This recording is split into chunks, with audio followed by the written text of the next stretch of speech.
মাত্র 2 থেকে 3 মিনিটের মধ্যে আপনারা যে কোনো ফ্যান রেগুলেটর কানেকশন করতে পারবেন যদি আপনারা এই ভিডিওটি দেখেন। তো আমি যদিও এই ভিডিওতে একটি গ্যাং ফ্যান রেগুলেটর কানেকশন করে দেখাচ্ছি, কিন্তু আপনারা এই ফ্যান রেগুলেটর কানেকশন করতে পারলেই সব ধরনের ফ্যান রেগুলেটর খুব সহজে কানেকশন করতে পারবেন।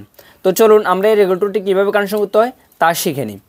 তো এখানে যদি লক্ষ্য করি তাহলে দেখতে পাবো সুইচের মধ্যে 2টি টার্মিনাল রয়েছে আর ফ্যান রেগুলেটরের মধ্যেও 2টি টার্মিনাল রয়েছে। তো এখানে যদিও রেগুলেটরের মধ্যে একটি লাল একটি কালো তার দেয়া, অনেক ক্ষেত্রে আবার 2টি এক কালারও দেয়া থাকে।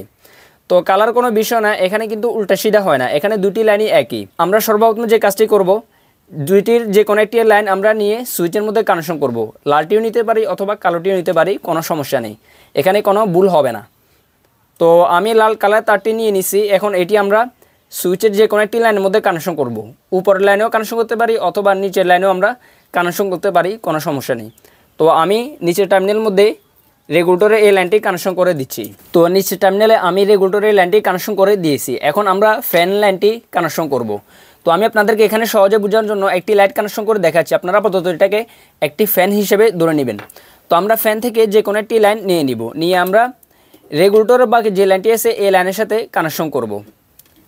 তো আমরা কানেকশনটি করে নিই, আর এখানে কানেকশনটি হয়ে গেলে আমরা এই স্থানে ট্যাপ লাগিয়ে নিব। তো ফ্যানের একটি লাইন রেগুলেটরের বাকি লাইনের সাথে কানেকশন করা হয়ে গেলে এখন ফ্যানের মধ্যে বাকি যে লাইনটি আছে এটির মধ্যে আমরা নিউট্রাল লাইন কানেকশন করব।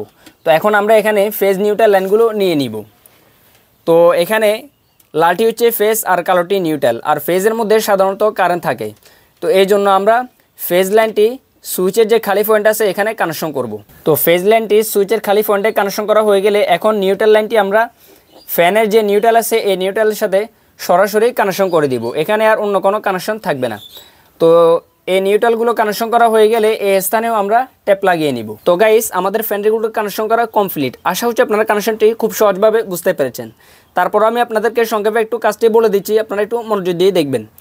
এখানে আমরা সুইচের উপর টার্মিনালে ফেজ লাইনটি কানেকশন দিয়েছি, যে লাইনের মধ্যে কারেন্ট থাকে, আর নিচে টার্মিনালে আমরা রেগুলেটর একটি লাইন কানেকশন করে নিয়েছি।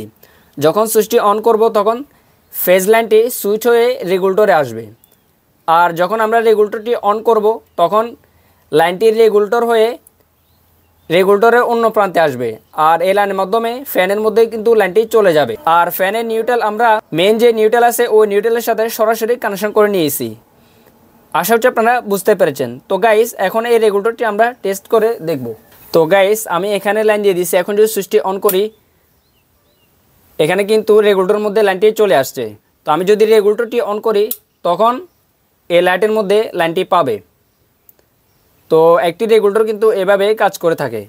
তো এখানে যদি ফ্যান হতো তাহলে ফ্যানের গতি বাড়তো, আর যখন আমরা রেগুলেটরটি কমিয়ে নিব তখন আলো ধীরে ধীরে কমে আসবে, আর ফ্যান হলে গতি ধীরে ধীরে কমে আসবে। তো গাইস, আসলে আপনারা কাজটি সম্পূর্ণভাবে শিখতে পেরেছেন। যদি এরকমটা হয়ে থাকে তাহলে অবশ্যই ভিডিওতে একটি লাইক করবেন আর কমেন্ট করে জানাবেন ভিডিওটা আপনাদের কেমন লেগেছে। আর এরকম নিত্য নতুন ভিডিও পাওয়ার জন্য আমাদের চ্যানেলটি এখনই সাবস্ক্রাইব করে বেল আইকনটি অল করে রাখুন, তাহলে পরবর্তী ভিডিওগুলো আপনারা মিস করবেন না। দেখা হবে আগামী কোনো ভিডিওতে, ততক্ষণ পর্যন্ত ভালো থাকুন, সুস্থ থাকুন, আল্লাহ হাফেজ।